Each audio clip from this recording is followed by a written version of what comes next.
Good morning, guys. Jasper Miller here, Miller's Small Engine Repair in Madison, Indiana. Today we're working on a 2017 Can Am Outlander. It's the 570. It's the V-twin EFI series. This quad was actually brought to me. It was dunked in a pond, a farm pond, in about 10 feet of water. And the customer was smart enough to know not to try to start it after they drug it out.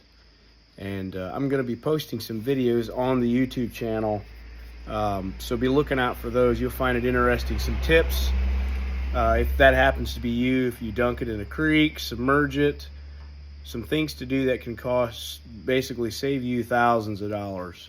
Anytime a quad is submerged in underwater and it's not meant for that, it can be very, very expensive. But some people get lucky, and this customer did get very fortunate. But a couple things I want to point out to you today as a couple hacks, just real quick.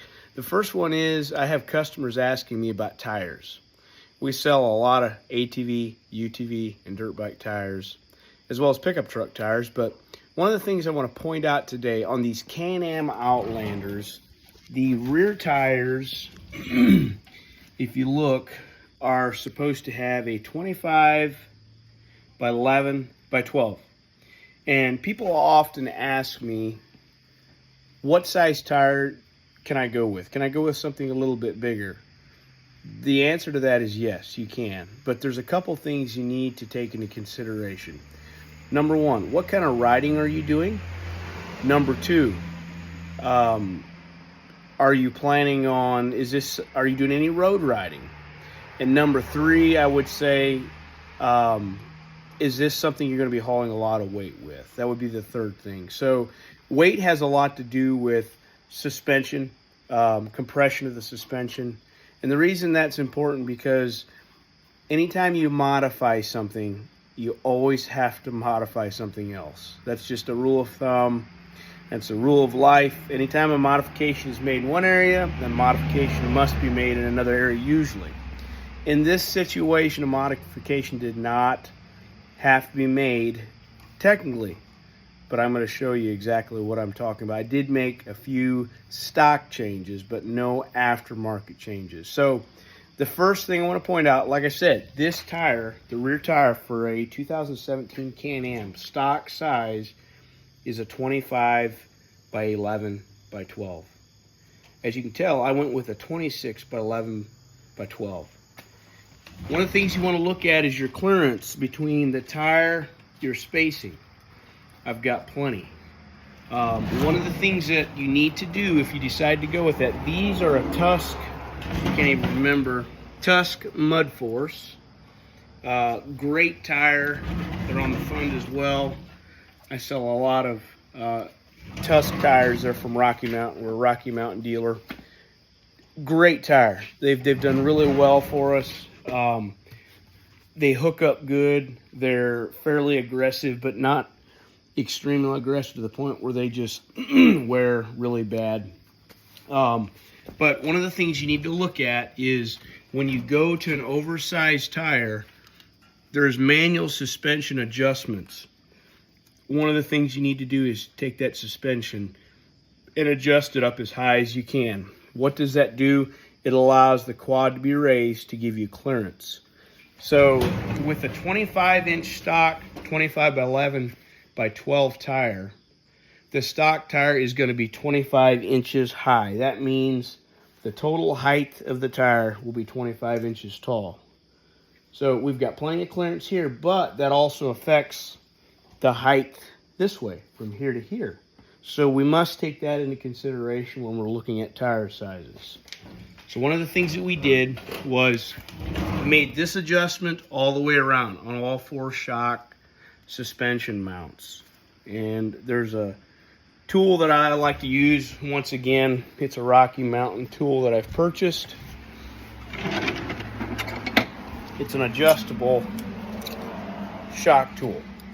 And how you'll do that is this tool, there's little notches. If you can see those notches right there, the tool will actually sit in those notches, and you can turn that shock tower you can adjust or you can tighten or loosen. Obviously, I've tightened it up all the way. And what that means is, if you can see this tab right here, right there, it's up against the highest adjustment that you can go with that. So that is what has to happen on that shock. So once again, you can get these on Rocky Mountain. They're adjustable for different size shock sleeve adjusters, but they work great. That's the first thing that has to happen. The second thing, like I was talking, is you have to ask yourself, what kind of weight are you going to be towing? Again, why does that matter? It matters because of height. Usually we're not towing a lot of weight, and there's plenty of travel in the suspension that height is not going to matter. You've got 1 inch, so you're actually adding a half inch at the bottom, half inch at the top, which gives you a full height of 26 inches in the tire. The third thing I like to tell people is it's always really important air pressure. There's always an air pressure reading on the side of the tire. It'll tell you. This tire says at 12 psi. So that tire can be ran at 12 psi. I like to ride them a little bit stiffer on the front and about basically what the tire calls from the back. That gives your best ride. A lot of people will air the tire up to the max on the rear, and it doesn't give you your best ride. It's got a real stiff feeling to it. Here in southern Indiana, it's rocky, so if you're riding hillsides, deer hunting, whatever you're doing, there's a lot of uneven terrain. So I ride that tire on the rear. I always put just the minimum air pressure. Makes the tire wear nice and even. The front, I always run them a little more on the stiff side. You get your best turning control. The quad doesn't lean quite as much, but I also, these shock towers, I also adjust those to the max. That way it gets the stiffest suspension you can get. Now, if you've got a rider that's really light, like my son, he's 16 and he weighs maybe 110 pounds soaking wet, 115 max, then it might be a little on the stiff side, but it's going to have a lot to do with the weight of the rider. I'm almost 190 pounds. This setup is almost perfect. It's got a good feel to it. It doesn't jar you. It's a nice, smooth ride. But that's the tip for today. If you're looking to go a little bit on an oversized tire for the rear on your Can Am Outlander, this specific model is a 2017 year. I did stay with the stock size for the front, 25, 8, 12.